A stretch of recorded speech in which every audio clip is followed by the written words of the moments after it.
Pagi hari ini kita akan melihat satu ayat firman Tuhan yang mengajarkan kita bahwa kita sebagai anak-anak Tuhan, kita mempunyai pertolongan yang akan menjadikan kita orang-orang Kristen yang berubah, orang-orang Kristen yang kuat, penuh dengan kasih dan ketertiban di dalam hidup kita ini. Nah, saudara-saudara, ini adalah hal yang sangat penting.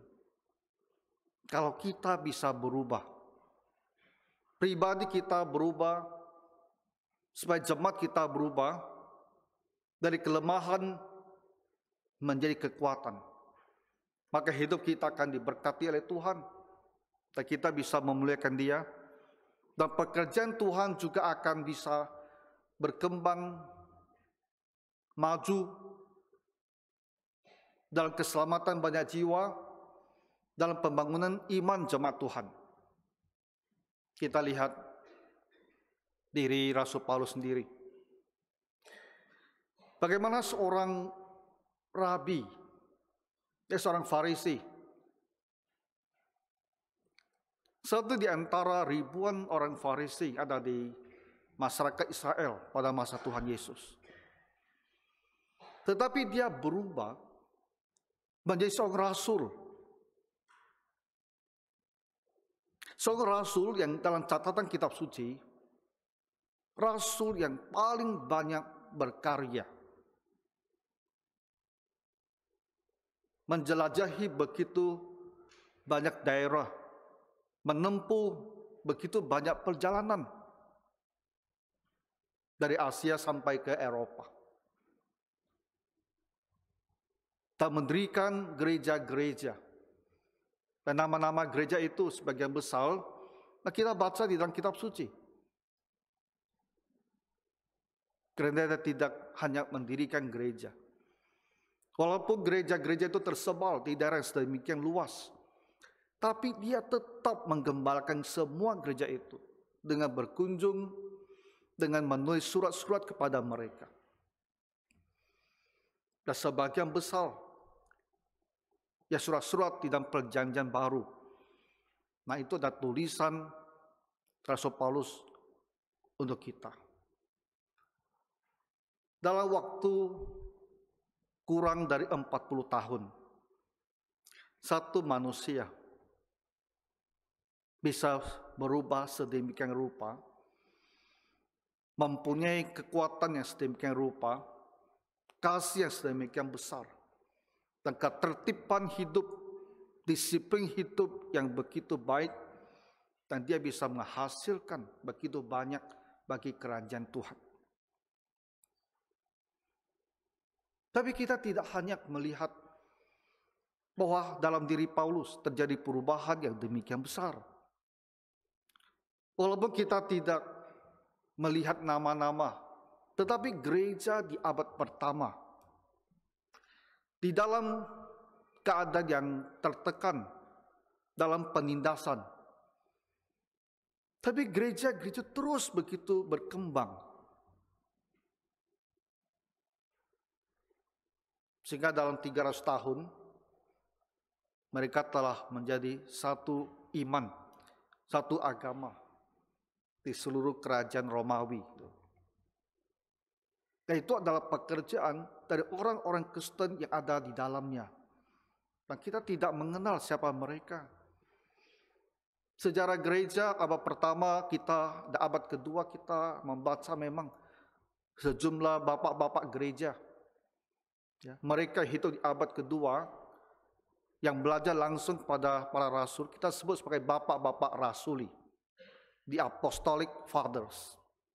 Tapi yang datang di abad berikutnya sampai abad keempat, kelima, kita sebut sebagai bapak-bapak gereja, church fathers. Ini ada nama-nama yang kita kenal, tokoh-tokoh dalam sejarah gereja.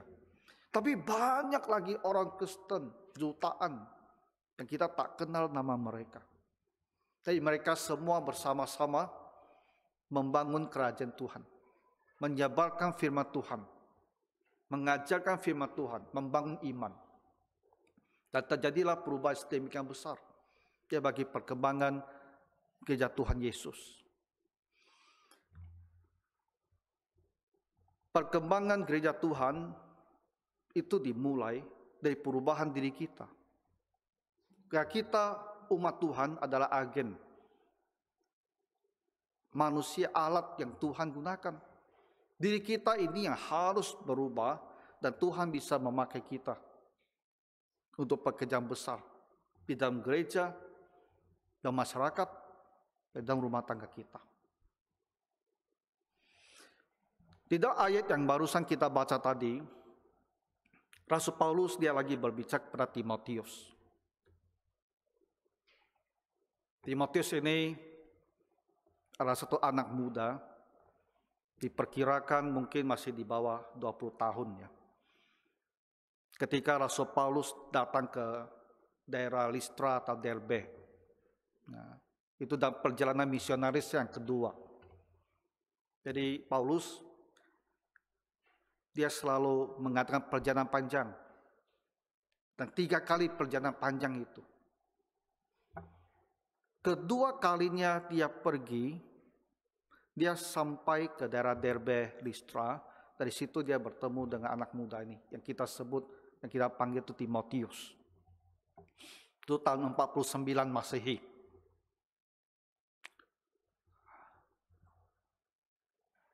Dan anak ini dia bawa untuk ikut pelayanan. Dan dia latih dia menjadi hamba Tuhan.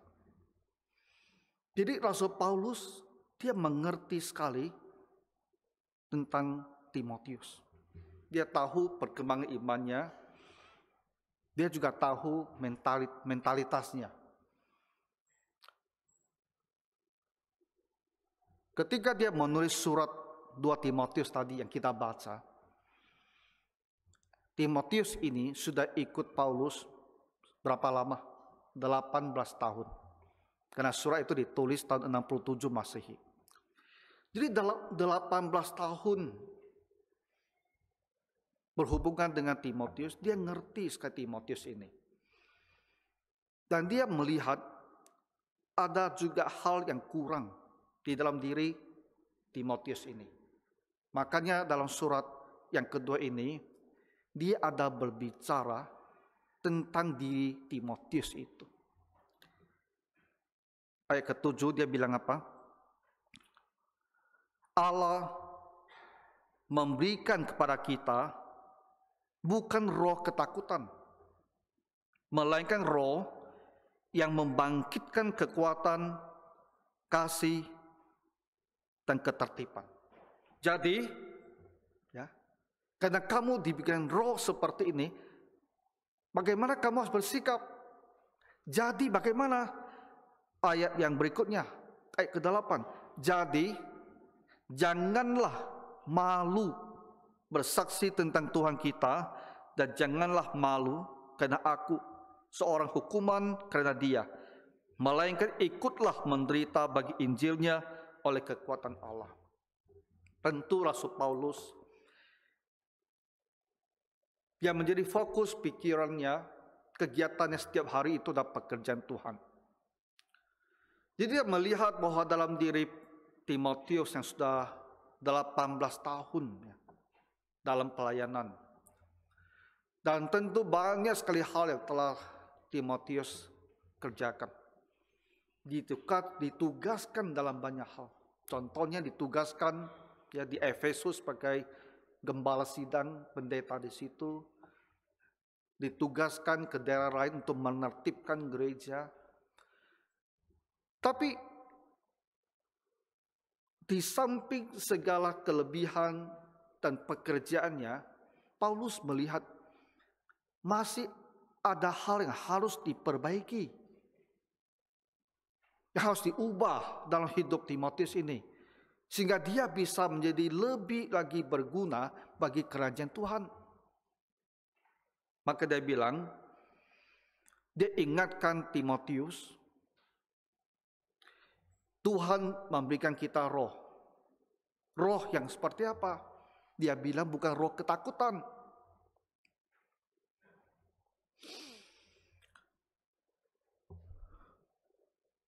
Kalau dibilang Timotius itu takut memberitakan Injil, tentu tidak. Dia adalah bahagian dari tim Rasul Paulus.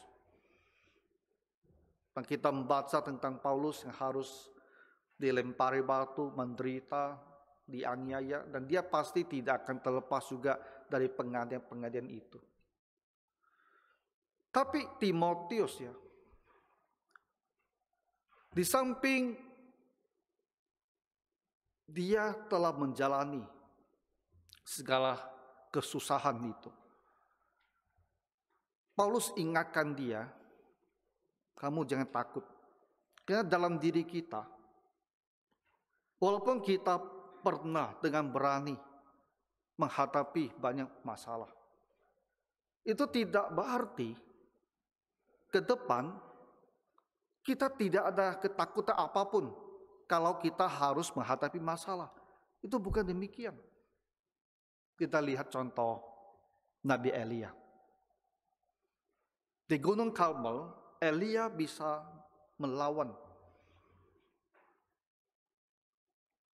para nabi Baal dan menyembelih mereka. Tapi berikutnya kita melihat ketika dia lagi dicari, lagi diburu oleh permaisuri Jezebel. Kita baca bahwa dia melarikan diri, ketakutan. Bahkan bilang kepada Tuhan, lebih bagus dia mati saja. Jadi mental kita itu bisa berubah.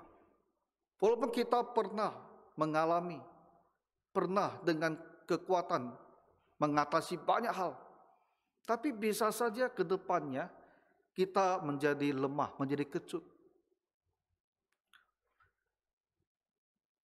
Kita tentu tidak tahu persis bagaimana apa yang terjadi dengan Timotius ini. Tapi Paulus mengerti dia, mengenal dia, tahu tentang diri anak didiknya ini. Dan dia bilang kepada dia, Timotius, Tuhan tak memberikan kita roh ketakutan. Maksudnya adalah Tuhan tidak membuat kita di seorang Kristen yang selalu takut, yang selalu merasa tak bisa, tak mampu, dan tak mau. Dia bilang Tuhan memberikan pada kita roh yang membangkitkan kekuatan, kasih, dan ketertiban. Apa arti ketiga kata ini? Kekuatan, kasih, dan ketertiban. Dia bilang kepada Timotius, dalam diri kamu itu, roh yang Tuhan berikan kepada kamu adalah roh yang penuh dengan kekuatan, penuh dengan kasih, penuh dengan ketertiban. Dan kamu harus melayani, dan biar ketiga hal ini nampak termanifestasi dan menghasilkan buah-buah pekerjaan yang besar bagi Tuhan. Timotius dia tidak perlu takut karena dalam dirinya ada Tuhan yang memberi kita roh kekuatan. Merasa apapun juga yang sedang dihadapi, pekerjaan sebesar apapun juga, tapi ada satu keyakinan itu bisa dikerjakan. Ada banyak masalah, itu bisa diatasi. Ada banyak perlawanan, orang-orang akan menghambat supaya kamu tak bisa berhasil. Ada keyakinan mereka itu bisa dikalahkan. Kita tak akan terhambat oleh mereka. Ada satu keyakinan yang besar dalam diri kita bahwa pekerjaan itu apapun juga, seberapa besar, seberapa sulit, seberapa terhambat, akan bisa diselesaikan, bisa dikerjakan. Itu kekuatan.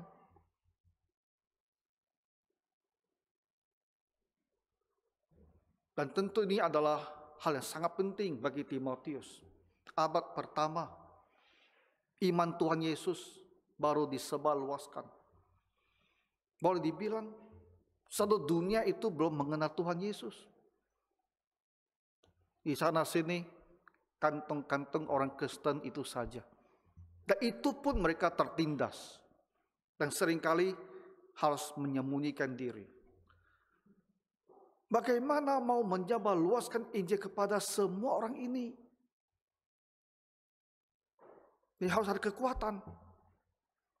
Dalam diri kita itu ada roh kekuatan, roh yang merasa mampu dan kuat. Kemudian dia bilang, Tuhan memberikan kita roh kasih. Kasih itulah yang memotivasi kita untuk menempuh segala kesulitan itu, untuk rela melakukan begitu banyak pekerjaan. Kasih kepada Tuhan dan kasih kepada manusia yang akan binasa.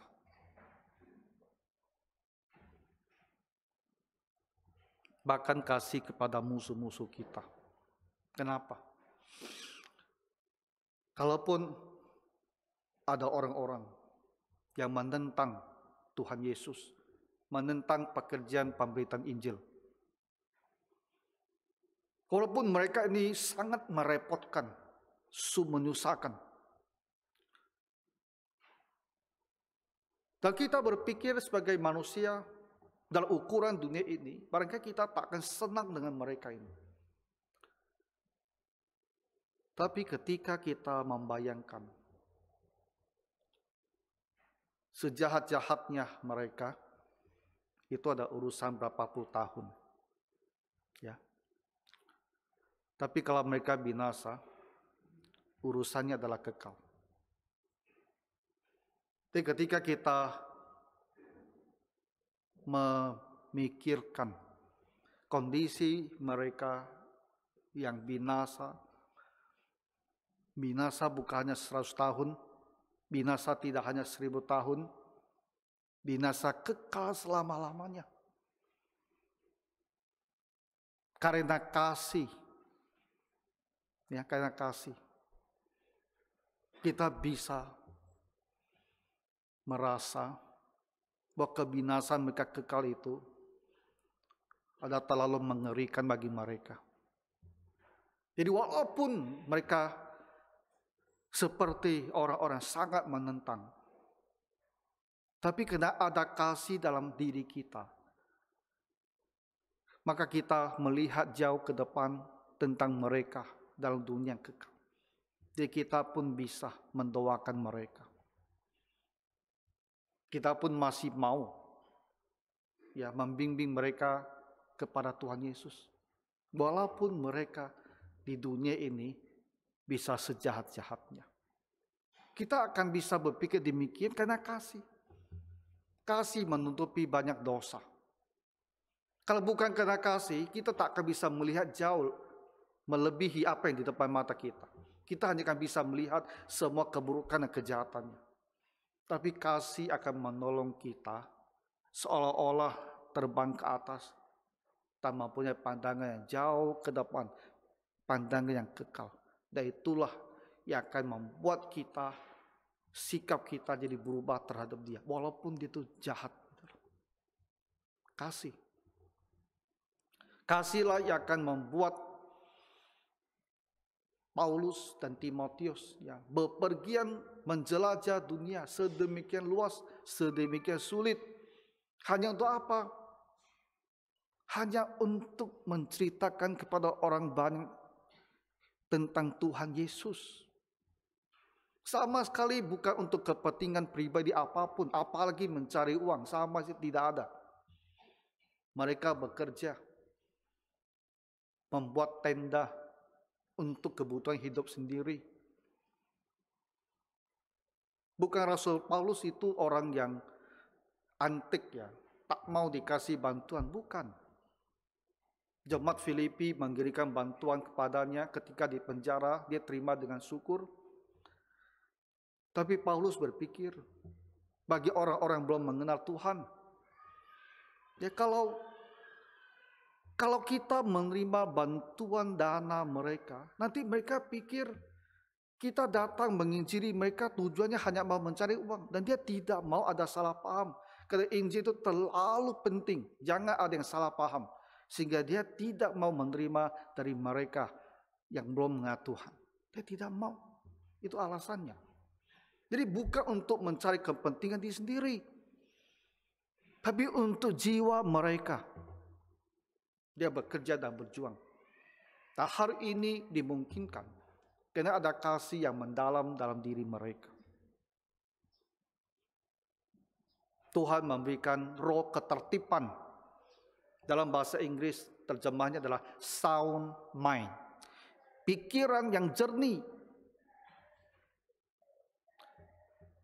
Karena kita yang bekerja bagi Tuhan harus mulai dengan pikiran yang jernih. Orang yang pikirnya tak seimbang tak boleh melayani. Kenapa? Tahu tidak? Kalau pikirnya tak seimbang, dia suka ekstrim. Jadi selalu ekstrim. Pikirnya selalu yang ekstrim. Dan dia akan buat kesalahan dan kesalahan terus. Tidak boleh orang ekstrim itu melayani dalam gereja. Kita harus orang yang pikirnya balance. Pikirnya seimbang. Bisa berpikir dengan jernih. Ketika kita bisa berpikir jernih, kita berpikir teratur. Kita bekerja pun teratur. Bukan acak-acakan. Makanya kita bekerja dengan program. Bukan bekerja menurut emosi. Hari ini aku mau, aku kerjakan. Besok kita bilang, saya no mood. No mood. Tak mau kerja. Tapi no moodnya 1 tahun gimana? Kerja tak bisa begitu. Dengan akal yang jernih, merencanakan dan teratur, dan kerjakan dengan tertib. Itu Rasul Paulus bilang, Tuhan memberikan kita roh ketertiban. Tertib. Pekerjaan di gereja itu harus tertib. Tidak boleh asal ada. Tidak boleh mendadak mau, tak kita lakukan. Nanti tak mau, kita berhenti. Tak bisa seperti itu. Bekerja di gereja Tuhan itu harus dengan ketertiban. Semua harus teratur, terkendali. Nah, Paulus bilang kepada Timotius, kita ini dalam pekerjaan pemberitaan Injil. Bahkan Paulus sendiri rela untuk pekerjaan ini, dia ditangkap dan dipenjarakan. Saat ini, waktu dia tulis surat ini, dia di dalam penjara di Roma. Kita dalam pekerjaan Tuhan. Pekerjaan dengan nilai yang kekal. Oleh karena itu, kita ini tak boleh takut. Dan Tuhan telah berikan kita roh ini. Roh kekuatan, roh kasih, dan roh ketertiban. Jadi kamu harus hidup dengan roh dan semangat seperti ini. Harus kuat, harus penuh dengan kasih, dan harus pelayanan dengan tertib. Ya, supaya pekerjaan Tuhan itu betul-betul bisa berlangsung dengan baik, menghasilkan buah, banyak orang bisa bertobat, dan mereka bertobat itu bisa digembalakan dan terus bertumbuh, terus dibangun dalam pemahaman mereka tentang iman dan di dalam kehidupan mereka yang berkenan kepada Tuhan. Jadi ajaran ini memang diberikan dalam konteks pelayanan. Maka gereja kita harus juga memperhatikan dengan sungguh-sungguh ayat ini. Dan kita semua yang mempunyai bahagian dalam pelayanan, ya, mulai dari hamba Tuhan gereja sampai ke majelis, sampai ke badan pekerja, sampai ke pengurus komisi, sampai ke guru-guru sekolah minggu. Kita yang mempunyai bahagian terorganisir dalam gereja, itu harus bekerja dengan roh seperti ini. Apa yang kita kerjakan, kita jangan selalu merasa tak bisa dan tak mau. Kalau bicara tak bisa dan tak mau, Semua orang bisa bicara seperti itu. Tak ada kerja di gereja. Kalau kita selalu merasa tak bisa, dan aku tidak mau. Apa yang mau dikerjakan? Kalau Tuhan menaruh dalam hati kita satu beban, satu kerinduan, dan membantu kita melihat ada kebutuhan apa di dalam pekerjaan Tuhan. Kalau telah muncul dalam diri kita beban itu, maka kita harus bangkit dan kerjakan. Tidak peduli, mau sesulit apapun harus kita kerjakan. Biar ada masalah yang datang, atasi satu demi satu masalah itu.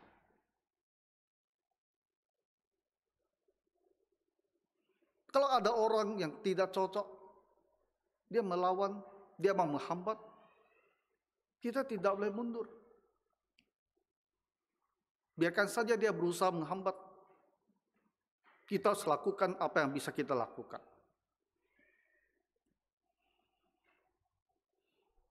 Kita selalu fokus kembali ke hal-hal yang utama di dalam gereja.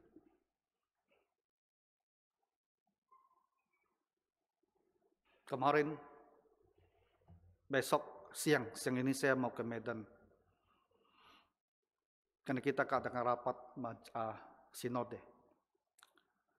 Kali ini kita akan revisi konstitusi gereja, anggaran dasar atau anggaran rumah tangga gereja. Dan di situ ada pertanyaan, apa tujuan daripada gereja?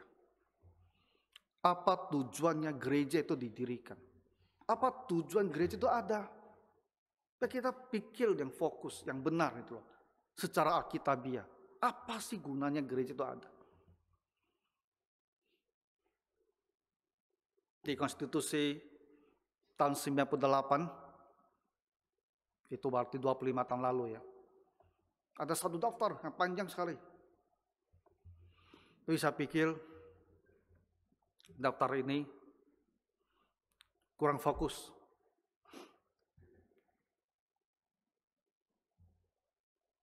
Menyinggung banyak hal.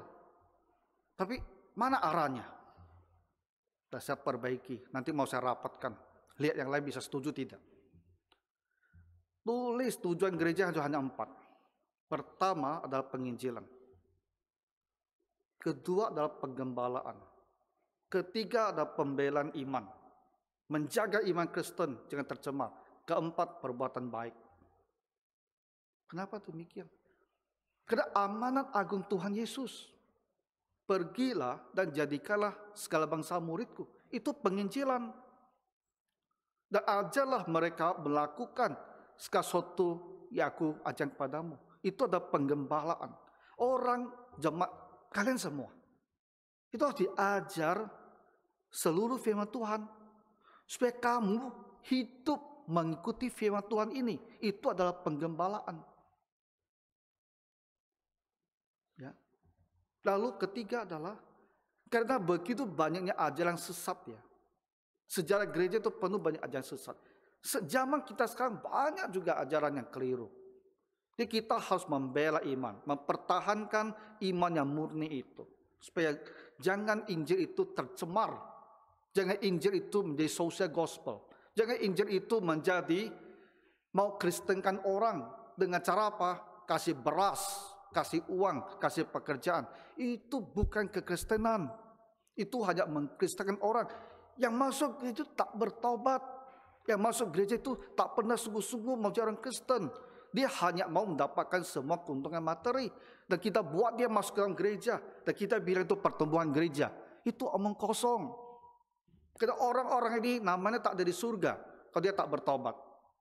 Untuk apa kita habiskan waktu dan dana dan semua kekuatan kita untuk bikin gereja banyak-banyak, ramai-ramai, tapi mereka tak bertobat. Jadi kita harus bela iman yang murni itu. Ya, Injil harus benar. Manusia harus bertobat. Harus bertobat, harus kembali beribadah pada Tuhan, harus hidup mengikuti Tuhan. Pembelaan iman. Dan keempat, ini juga hal yang penting, perbuatan baik. Apa ada perbuatan baik? Kita ini orang Kristen, seringkali ya Bapak Ibu sekalian ya, kelakuan kita ini lebih buruk dari orang beragama Buddha.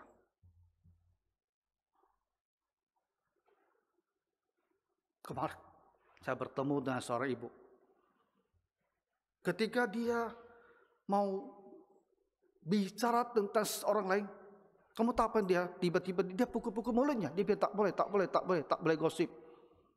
Orang Buddha. Tak boleh gosip dia bilang.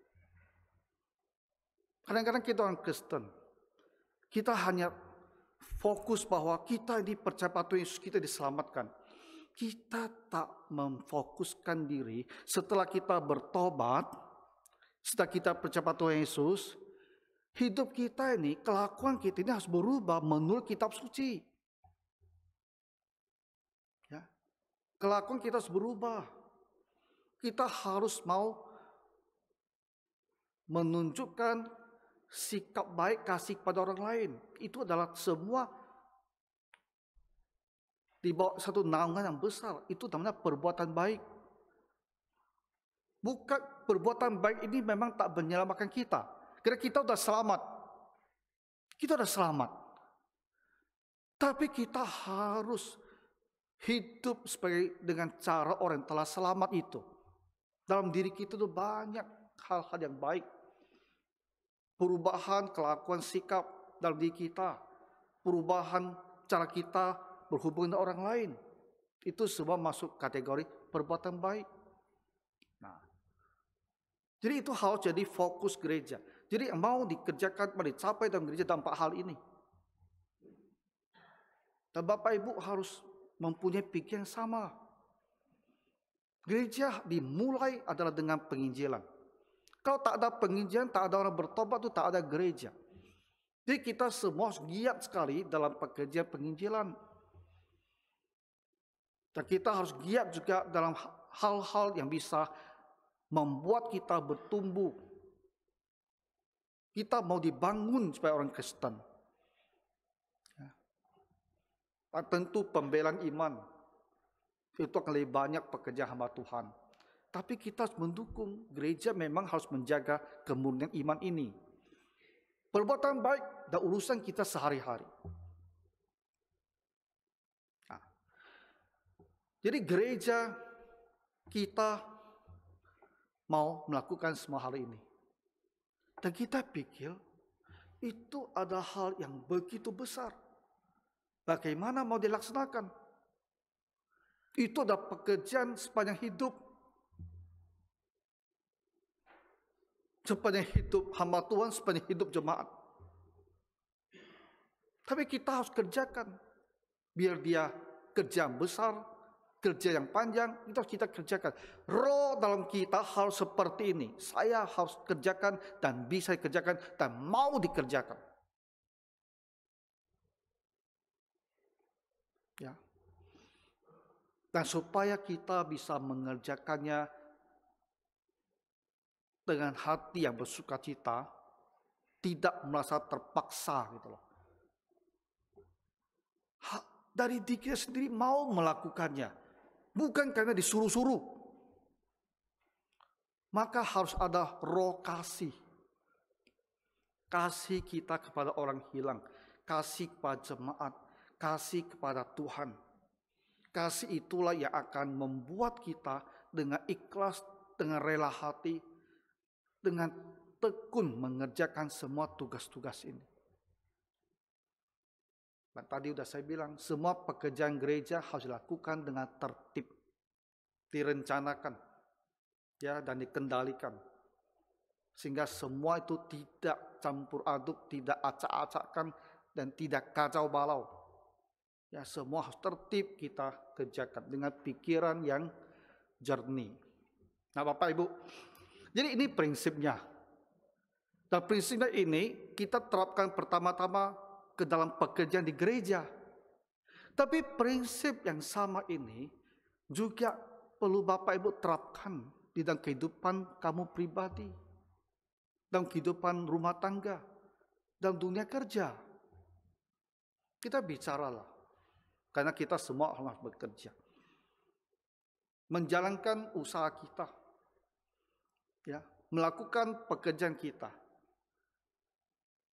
Kita bisa saja ada kalanya merasa kerja yang harus saya lakukan ini terlalu besar. Dan saya tak mampu kerjakan, terlalu besar.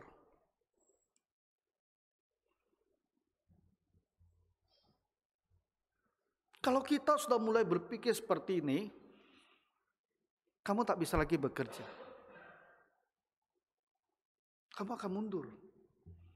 Karena belum berperang saja, kamu sudah mengaku kalah. Tak bisa. Jadi biarpun usaha satu ini kelihatannya sulit ya. Ini menuntut banyak sekali waktu saya ini. Ini harus dikerjakan lama ini.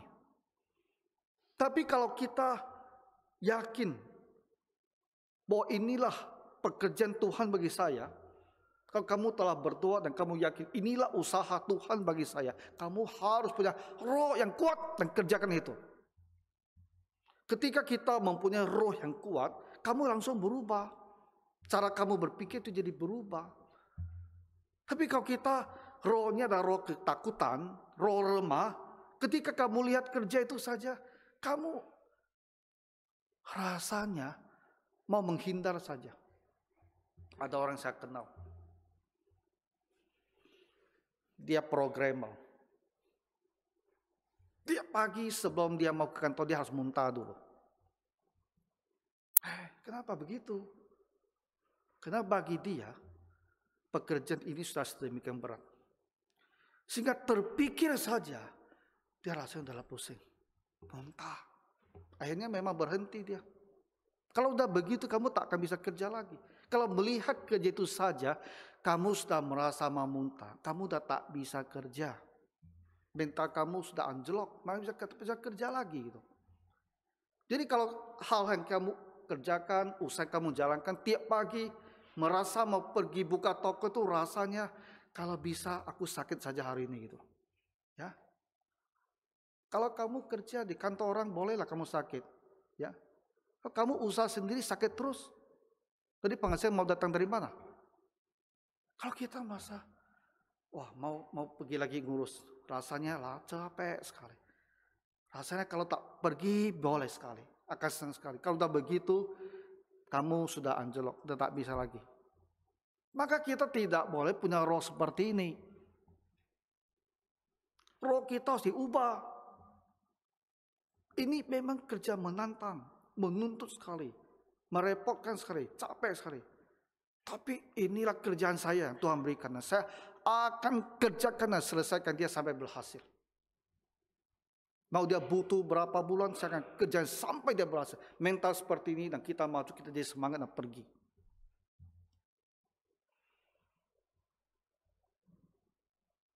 Mengurus rumah tangga juga perlu semangat seperti ini.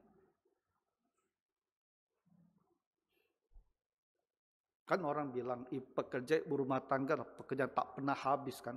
Memang benar kan, tak pernah habis itu. Mau cuci piring tak habis-habisnya piring itu. Setelah kita cuci sampai bersih semua kan, senang kan, oh clean. Tak ada hutang, semua bersih. Semua dah.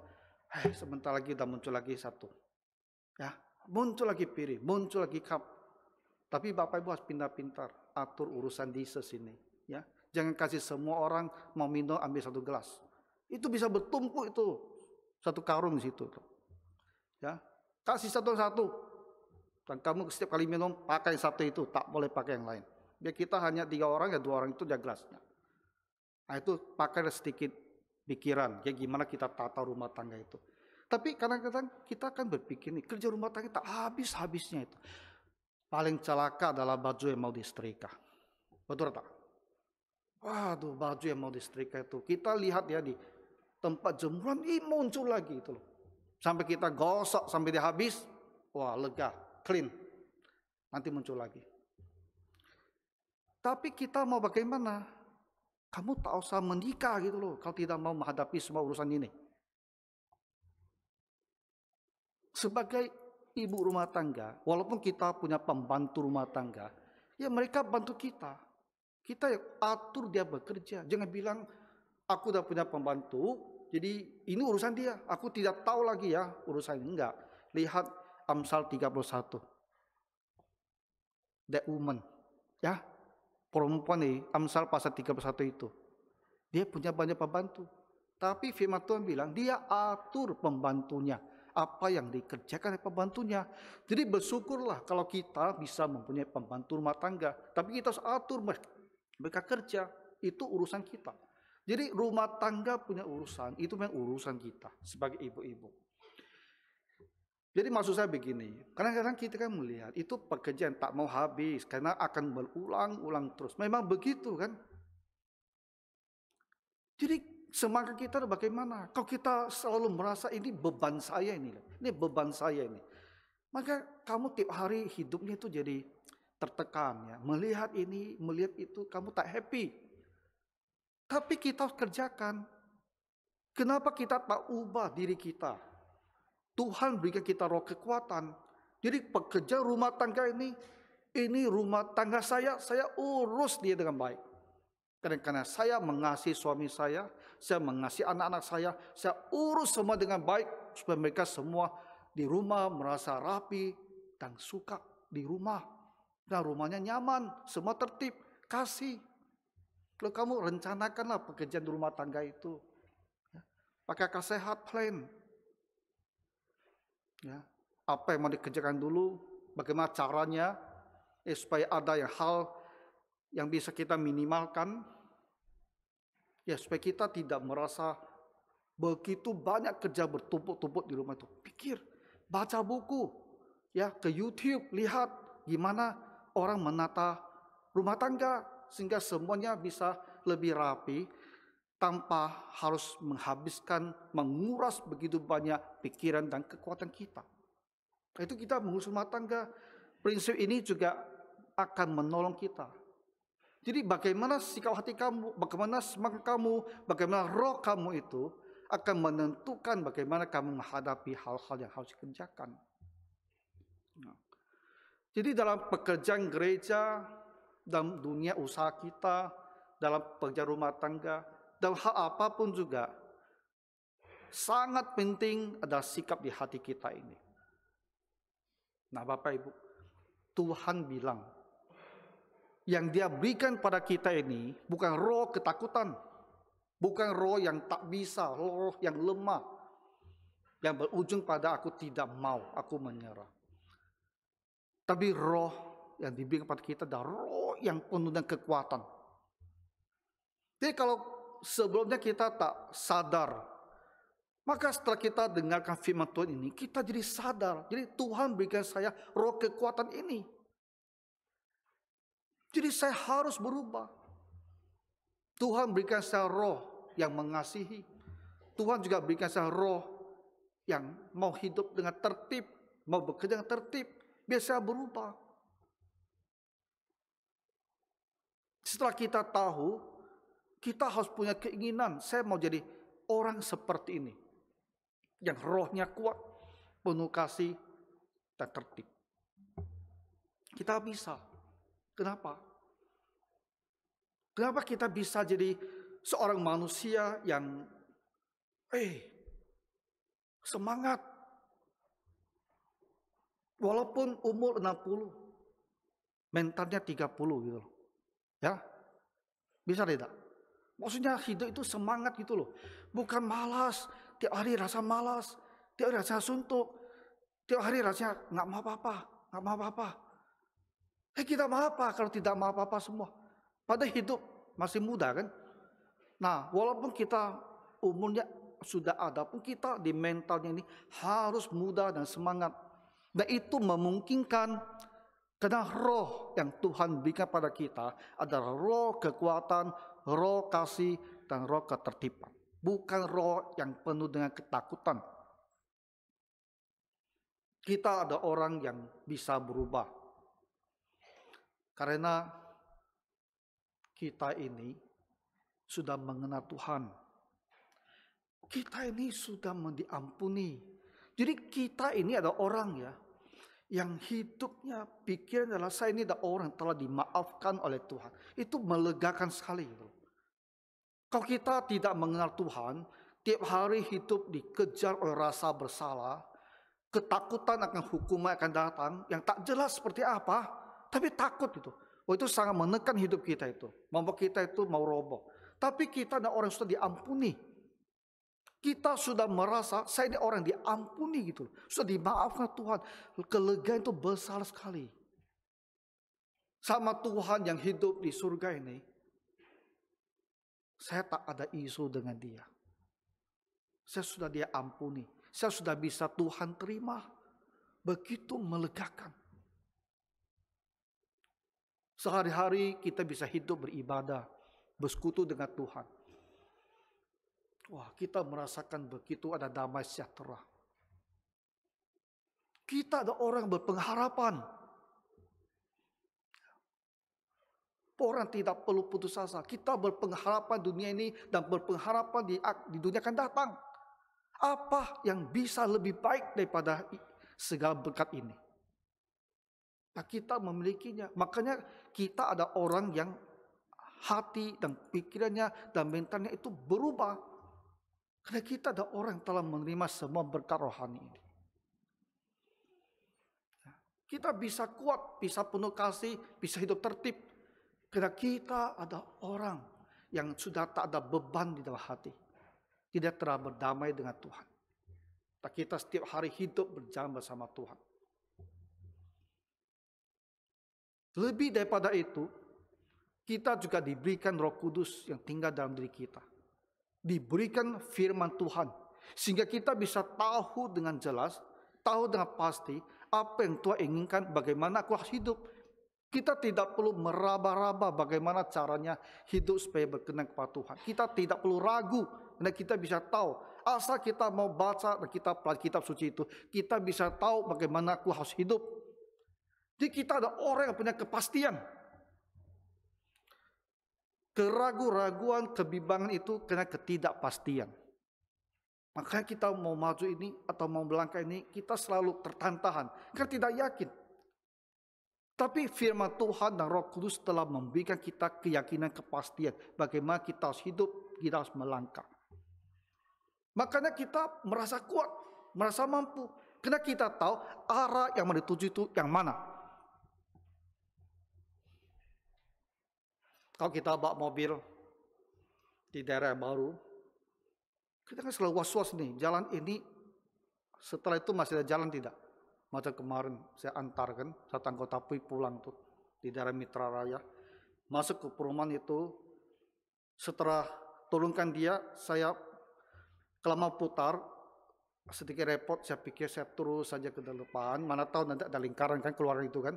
Tapi sampai sama situ saya was-was ini jalan mati atau masih ada putaran? Ternyata sampai sana pas mati, tak ada jalan putar.